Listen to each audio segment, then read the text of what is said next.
खत्ते के दीगर ममालिक के साथ तनाज़ा में पड़ने का कोई इरादा नहीं। ईरानी सदर की वज़ीर-ए-आज़म पाकिस्तान शहबाज शरीफ से गुफ्तगू। कहा, आलमी बरादरी जंग के जिम्मेदारों पर तवज्जो नहीं देती तो आलमी निज़ाम और सिक्योरिटी को संगीन खतरात हो सकते हैं। ईरान अमन का हामी है। इससे कबल वज़ीर-ए-आज़म शहबाज शरीफ ने ईरान के नौमुंतखब सुप्रीम लीडर मुज्तबा ख़ामनई को ख़त लिखा था। वज़ीर-ए-आज़म ने आयतुल्लाह ख़ामनई की शहादत पर ताज़ियत का इजहार किया था।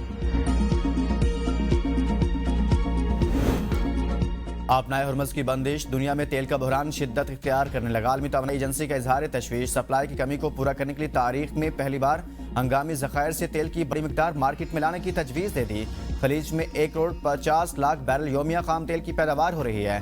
45 लाख बैरल योमिया रिफाइंड शुदा ईंधन फंस कर रह गया। कुवैत और इराक जैसे तेल पैदा करने वाले ममालिक के पास आपनाए हुर्मुज़ के जरिए तेल भेजने के अलावा कोई मुतबादिल रास्ता मौजूद नहीं।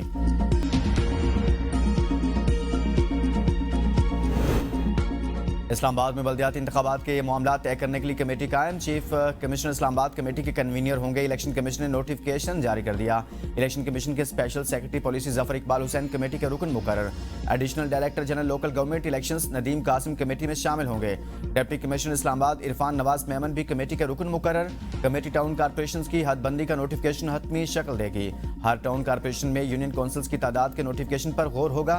हदबंदी के मुताबिक मुस्तद नक्शे और इलाकों के नामों की फराहमी भी कमेटी की जिम्मेदारी होगी। इस्लामाबाद के बल्दियाती इंतखाबात फरवरी 2021 से नहीं हो सके।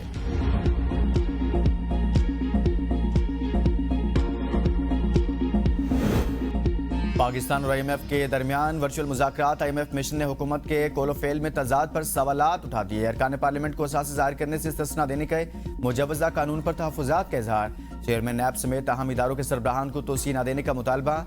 मिशन का गवर्नेंस और एंटी करप्शन इकदाम मजीद मजबूत बनाने, आला सरकारी अफसरान के असासों की जांच पड़ताल का अमल तेज करने की हिदायत।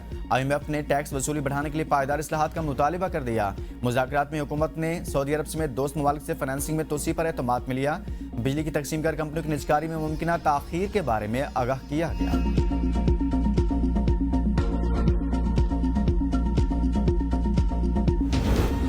वज़ीर आला खैबर पख्तूनख्वा सुहेल अफरीदी 9 मई रेडियो पाकिस्तान हमला केस में मुलजिम नामजद तफ्तीशी अफसर ने चालान इंसदादी दहशतगर्दी अदालत पेशावर में जमा करा दिया।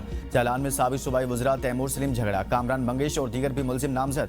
पंजाब फोरेंसिक लैब और नादरा रिपोर्ट की बिना पर मुलजिमान को नामजद किया गया। अदालत ने स्पेशल पब्लिक प्रोसिक्यूटर को तलब कर लिया।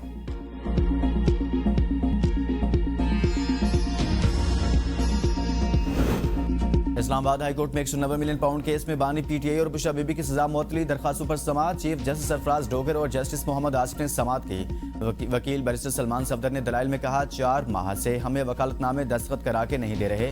नैब 9 बार केस लड़ने से भाग चुका है। कभी वक्त मांगा, कभी कहा वो दलाइल देगा। हमारा केस बड़ी मुश्किल से फिक्स हुआ है। मरकजी प्रोसिक्यूटर अदालत में क्यों नहीं? इसी अलकादर केस में नैब ने पहली बार बानी PTI को 9 मई को गिरफ्तार किया। 9 मई नैब की वजह से हुआ। नैब ये हरकत न करती तो 9 मई ना होता। नैब ने हाईकोर्ट के अंदर बायोमेट्रिक रूम से बानी को गिरफ्तार किया। हम लाहौर से आ जाते हैं, नैब प्रोसिक्यूटर अदालत में क्यों नहीं आता? क्या उनकी कोई जिम्मेदारी नहीं? नैब प्रोसिक्यूटर ने दलाल दिए कि नैब अदालत में मौजूद है। हमने मुतफरिक दरखास्त दायर की है। हम केस से नहीं भाग रहे। नैब ने मुतफरिक दरखास्त दायर की है। ऊंची आवाज में बात करने पर चीफ जस्टिस नैब प्रोसिक्यूटर पर बरहम।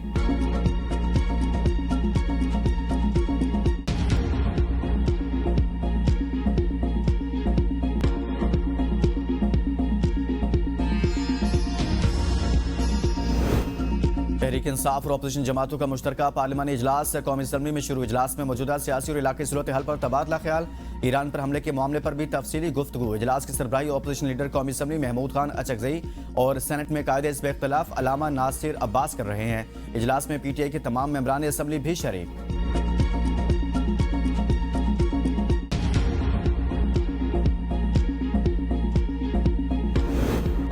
पंजाब से ईद उल फितर के बाद असला कल्चर के खात्मे के लिए भरपूर मुहिम शुरू करने का फैसला। वज़ीर आला मरीम नवाज ने नाजायज़ असला के खात्मे की जिम्मेदारी CCD को सौंप दी। पंजाब में पहली मरतबा असला नुमाइश और नाजायज़ इस्तेमाल की सद्देबाब के लिए जामे एक्ट तैयार। हर किस्म के नाजायज़ असला के खात्मे की शिकें शामिल। नायाब असला घर में अवेजा करने के लिए भी खुसूसी इजाज़तनामा हासिल करना होगा। नए एक्ट के नफाज के बाद नाजायज़ असला CCD को जमा कराना होगा। मुकर्रर मुद्दत में नाजायज़ असला जमा न कराने पर सख्त सजाएँ तजवीज़ की गई हैं।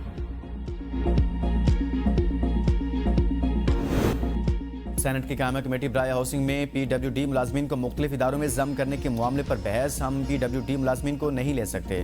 वजारत मजहबी उमूर के हुकाम ने माजरत कर ली। आपकी वजारत के मुलाजमीन का फ्री हज बंद करा दूंगा। Chairman committee senator Nasir Bhatt बरहम कहा, वजारत मजहबी उमूर ने अगर मुलाजमीन को ना एडजस्ट किया तो मामला वज़ीर आज़म के सामने उठाऊंगा। वफाकी वज़ीर हाउसिंग रियाज पीरजादा की वजारत मजहबी उमूर हुकाम की सरजनिश करते हुए कहा, वजारत मजहबी उमूर वज़ीर आज़म के अहकामात के खिलाफ नहीं जा सकती। IB हुकाम ने मुलाजमीन को ईद से कबल तनख्वाह देने की यकीन दहानी करा दी। Chairman committee senator Nasir Bhatt ने कहा, बाकी इदारे भी IB की तरह मुलाजमीन के साथ बर्ताव करें। डेप्टी DG FI ने कमेटी को बताया कि PWD मुलाजमीन का मसला जल्द हल कर लिया जाएगा।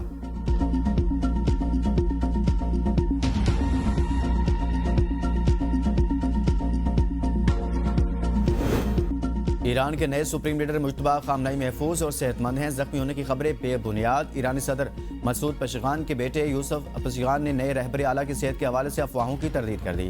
कहा, सुप्रीम लीडर बिल्कुल खैरियत से हैं और जंगी सूरत हाल की बरह रास्त निगरानी कर रहे हैं। उनका कहना था, निज़ाम के सतून मुत्तहिद, फैलाई जाने वाली अफवाहें दुश्मन की नफ्सियाती जंग और मुल्क में इंतशार फैलाने की कोशिश है।